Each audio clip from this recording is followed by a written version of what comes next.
Bonjour Jean-Éric, vous êtes Jean-Éric Michalet.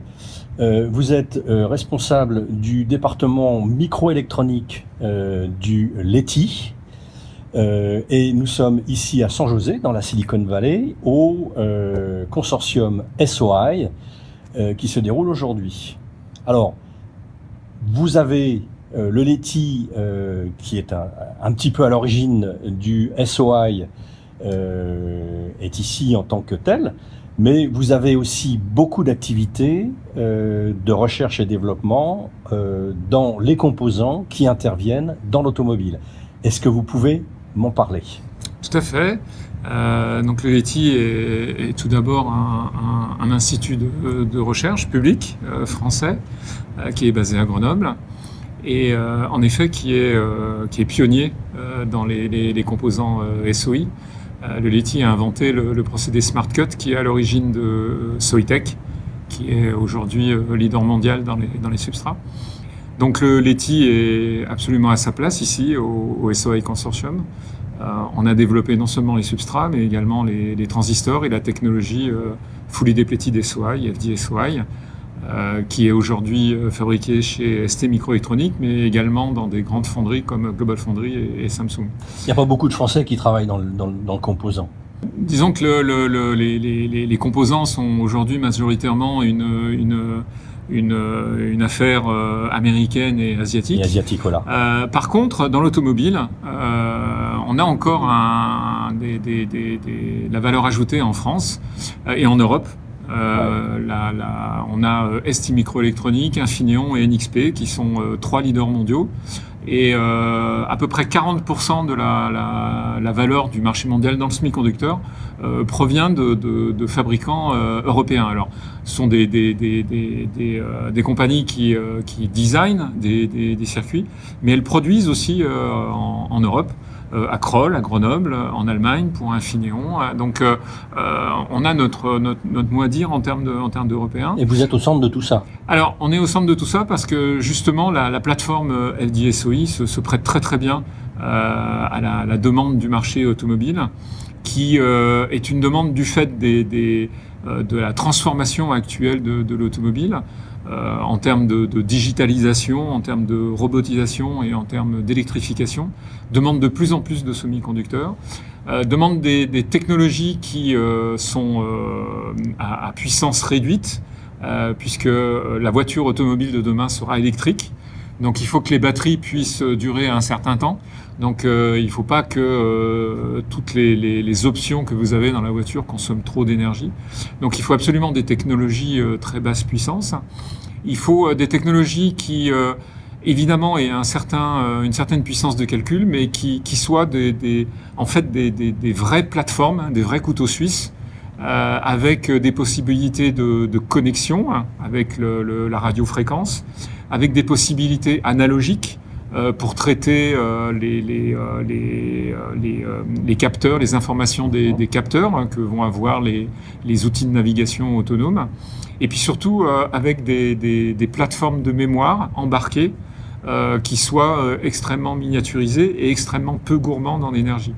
Et aujourd'hui, le FD-SOI est vraiment un nœud à 28 nanomètres qui est très abordable en termes de coût, et c'est un élément très important pour l'automobile, et qui dispose justement de tout ce type de couteau suisse.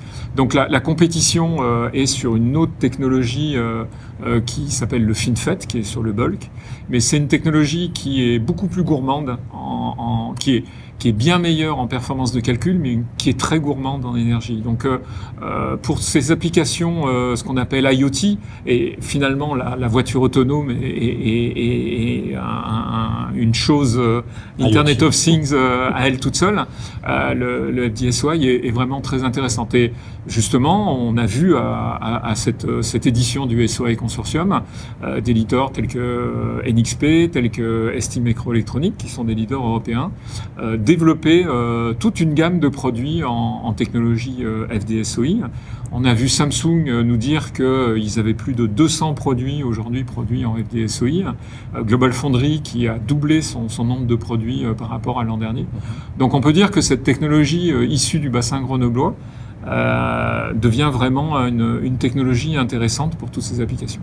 Alors, qu'est-ce que vous faites plus particulièrement, vous, au Leti, sur les développements autour de l'automobile? Voilà. Alors, le Leti a une des forces du Leti est d'avoir des plateformes de recherche et développement qui sont quasiment des plateformes industrielles sur lesquelles le Leti on a la possibilité de fabriquer des preuves de concept et des prototypes. Donc, un des axes majeurs de développement du Leti, c'est des technologies. Donc, on travaille évidemment avec nos partenaires stratégiques STMicroelectronics et Soitec pour développer des substrats avancés, des technologies avancées, donc le Full ID Petit SOI, mais également ce qu'a présenté le directeur du marketing de ST aujourd'hui, une plateforme de mémoire non volatile très avancée qui est à base de matériaux à changement de phase et qui a d'énormes qualités et de très bonnes caractéristiques par rapport aux demandes de l'automobile. Et puis on développe également des technologies d'empilement qui permettent justement, par rapport à ce couteau suisse, d'avoir différents blocs, mémoire, RF, analogue, au-dessus d'un computer en FD-SOI, et qui permet d'avoir en un seul chip, en un seul circuit, plusieurs composants. Et puis, donc ça, c'est vraiment la technologie pour fabriquer. Et puis, on a toute une partie de personnes qui font du design de circuits, qui font des systèmes liés à des applications. On a également un institut qui s'appelle le LIST, qui est situé à Paris, qui fait aussi partie du CEA, qui lui est beaucoup plus sur l'aspect software. Et avec nos collègues du LIST, on a la possibilité d'offrir à nos clients industriels une gamme complète de produits, aussi bien avec la solution hardware que la solution software. Donc, vous travaillez sur des secteurs très très larges, enfin, de l'automobile jusqu'à l'avion. Absolument. Et il y a aussi un secteur dont on n'a pas parlé, mais c'est la 5G, qui est aussi extrêmement important, oui. Et qui est très demandeur de technologies non consommatrices. Absolument. Et sur lequel vous travaillez aussi. Absolument. Absolument. C'est un les 4 axes majeurs aujourd'hui du Leti. C'est la 5G, avec la promesse de démultiplier la puissance d'Internet, avec une latence de réponse bien meilleure, avec une dissémination bien meilleure, justement pour gérer tous ces produits autonomes et tous ces produits avec de l'intelligence artificielle. Donc évidemment une multiplication de points de connexion qui demandent aussi à être très peu gourmand en énergie. La deuxième application, c'est tout ce qui est intelligence artificielle, mais surtout intelligence artificielle, non pas dans le cloud et dans les très grands ordinateurs, mais très très proche des capteurs, très très proche des produits. Et par exemple, l'automobile en est un exemple où on va pas attendre la réaction de l'ordinateur qui a des milliers de kilomètres pour savoir si la voiture va s'arrêter ou pas. On a besoin d'avoir une intelligence artificielle qui soit vraiment embarquée dans la voiture. Le troisième secteur où le Leti travaille, c'est le secteur des lidars, des radars. Et on a des projets de recherche toujours basés sur du SOI pour utiliser des technologies photoniques à base de laser pour miniaturiser ces éléments qui sont indispensables pour la voiture autonome. Et puis enfin, quelque chose qui est beaucoup plus lointain, c'est le quantum computing, utiliser la rapidité et la nouveauté des technologies quantiques pour arriver à faire des supercomputers beaucoup plus puissants et avec des techniques de calculation et algorithmiques qui sont inégalées en termes de puissance et en termes de volume de données. Ça représente à peu près combien de projets dans l'ensemble à peu près? Vous avez à peu près combien de projets en développement? Alors, on a à peu près 300 partenaires avec lesquels nous travaillons. les 2 tiers sont des partenaires français et européens, mais on travaille également avec des partenaires internationaux, américains, asiatiques.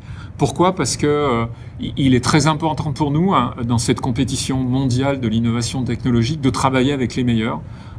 Donc on travaille avec Intel, on travaille avec IBM, on travaille avec des partenaires asiatiques et même chinois. Et c'est très important. Évidemment, nous protégeons toutes nos innovations et nous transférons ces innovations avec des brevets. Donc nous sécurisons ce transfert de technologie par rapport à des besoins de suprématie et des besoins que pourrait y avoir en termes de cybersécurité. Mais c'est très important d'être ici aujourd'hui en Californie, au cœur de la Silicon Valley, parce que le LETI, s'il veut continuer à être dans la course, il a besoin de se frotter aux meilleurs.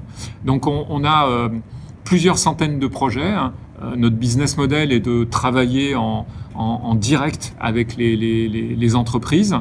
Nous collaborons sur des programmes de travail, sur des développements très proches des produits des industriels. Nous transférons nos technologies, nous faisons des prototypes, des preuves de concept, avec nos plateformes qui sont très proches finalement des plateformes industrielles. Ce qui permet aux industriels, si à la fin du programme de recherche avec le LETI, si le produit est intéressant en termes de spécification et en termes de développement, nous transférons la technologie avec des licences et l'industriel peut industrialiser, avec l'aide du LETI ou pas, dans ses propres chaînes d'industrialisation, les produits. D'accord. Donc tous ces partenaires, on les verra le 24 juin dans votre réunion innovation au LETI qui aura lieu à Grenoble. Absolument. Voilà. Depuis plusieurs années maintenant, nous dédions une semaine entière, la dernière semaine de juin en principe, pour présenter à nos partenaires et puis aux industriels qui sont invités nos prototypes, nos preuves de concept à travers des démonstrations en temps réel sur divers produits, comme nous le faisons au CES de Las Vegas maintenant depuis 4 ans. Nous avons cette journée de démonstration. Nous avons une journée également avec des speakers de renom, et cette année nous avons Cédric Villani qui va parler d'intelligence artificielle. Et justement, nous avons mis cette semaine sous le signe de l'intelligence artificielle. Et en fait, pendant toute la semaine, nous organisons des workshops scientifiques et des tutorials pour permettre à nos partenaires d'avoir une meilleure connaissance de toutes ces nouvelles technologies et de leur présenter ce qui se fait de mieux aujourd'hui dans le monde sur toutes ces technologies. Ok, merci beaucoup. Donc, merci au mois de à juin. vous.